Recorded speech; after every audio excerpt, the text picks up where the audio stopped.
Samahan nyo ako guys, mag-prepare ako ng papaya para sa tinula. Kaso lang guys, no choice na ako niyan dahil manibalang na. Ayan guys, pero pwede pa man yata yan. Kasi hindi naman siya totaling hinog na hinog. Kung Bisaya ba, parang habal pa.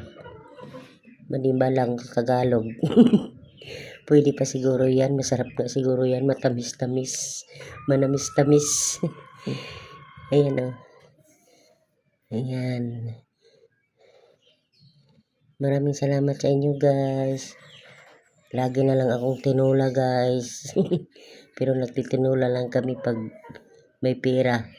Pag sahod, ganun lang. Pero pag lagpas ng sahod, isda-isda naman. Tipid-tipid naman. Ayan.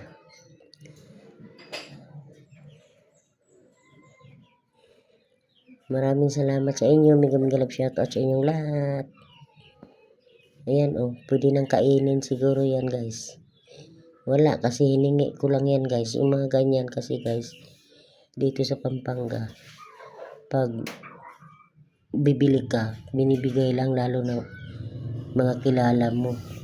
Kaya walang problema dito sa Pampanga guys. Parang probinsya lang din. Ayan oh, binigay lang sa kaibigan ko dyan sa kapitbahay. Dalawa yan nakuha ko, puro man ganyan. Puro manibalang ano. Kaya sabi nila, pagkainin mo rin matigas. Kaya no choice na. Lagay na lang talaga yan ng ganyan. Tapos lagyan ng malunggay, tapos tanlad. O diba? Maraming sa inyong lahat. Salamat. Thank you. Wala lang ma-vlog. Tingnan nyo guys, oh. Ayan, oh. Kunti lang ang buto. Ilang piraso lang yung buto. Yan, pwede pa yan, diba? Sa palagay nyo, pwede pa ba yan itinula? Pwede yan, basta hindi lang hinog na hinog. Medyo hilaw pa naman siya eh, oh. Ngayon pa lang ako nakakagulay ng ganyan. Ang ganyan guys, na pagbalat ko ganyan na siya hinog. Pero hindi pa siya talaga totaling hinog oh. Yan, pwede pa talaga yan siya. Wala na eh. Puro na ganyan yung papaya niya doon eh. Diba? Ang hirap pasungkitin. Na porsigahan akong ganun na lang ihalo. Hinog. Manibalang habal-habal ba, habal. Kung sa Bisaya pa habal. Sarap yan guys, kami tanlad. Lagyan ko ng tanlad, sibuyas, luya, tapos paminta.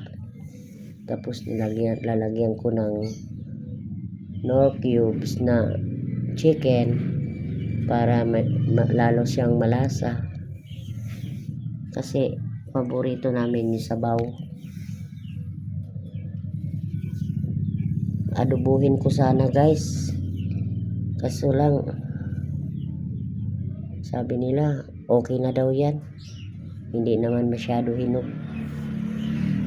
Nag voice over ako guys. Kangangay-ingay. Ayan. Mikos-mikos na food ko. Nagmikos-mikos na naman ang inyong lola. Hindi na tayo maglalagay ng music kasi laging copyright. Copyright. Pag may music, copyright. Kaya ganyan na lang siya. Yung mga luma kong video, noon pa, ilang years na nagka-copyright. Ganun din ba kayo guys? Bakit kaya ganun? CPR. Buti huminto na ngayon. Nung nakaraan, halos araw-araw ako mag-mute. Pag mumute ako kasi CPR. Tataka naman ako. Bakit ganun laging CPR? Lagi ako nakatanggap ng CPR sa email.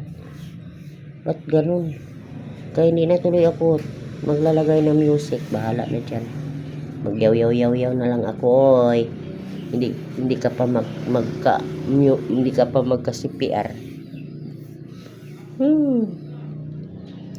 Maulan ba dyan sa inyo guys? Ngayon dito maulan. Naghapon ang ulan, kahapon pa to. Ngayon medyo hindi na masyado, ano na lang, ambon-ambon na lang. Pero maitim pa rin ang langit. Kasi may bagyo daw. Yan.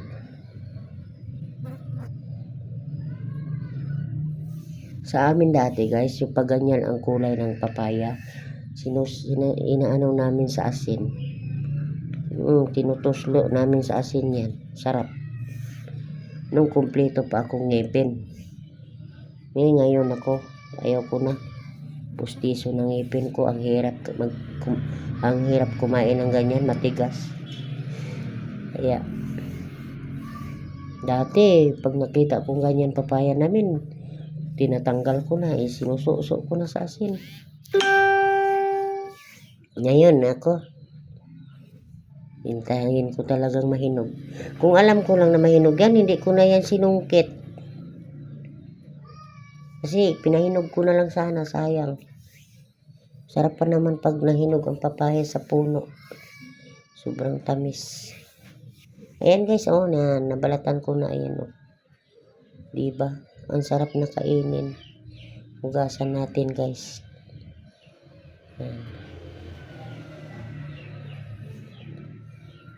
Mega love shoutout sa inyong lahat. Maraming salamat sa inyong suporta. Thank you. Mag-comment lang kayo sa baba guys. At babalikan ko rin kayo. Sana wag niyo i-skip ang aking ads. Kasi hindi talaga ako nag-skip ng mga ads nyo. Kasi yan lang naman, alam nyo naman na dyan lang tayo kumita sa ads. Diba? Pero yung iba nakikita ko talagang in-skip nila. Pero okay lang yun. Hindi naman natin ikakayaman yan.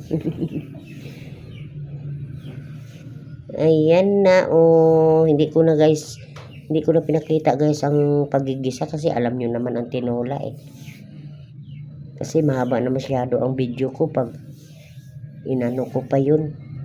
Alam nyo naman ang tinola, diba?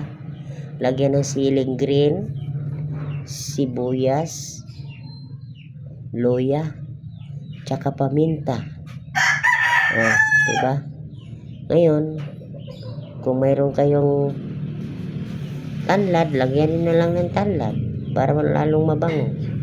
Tapos, ayan, lagyan ko ng healthy talaga, fresh of the farm na malunggay leaves. Ayan.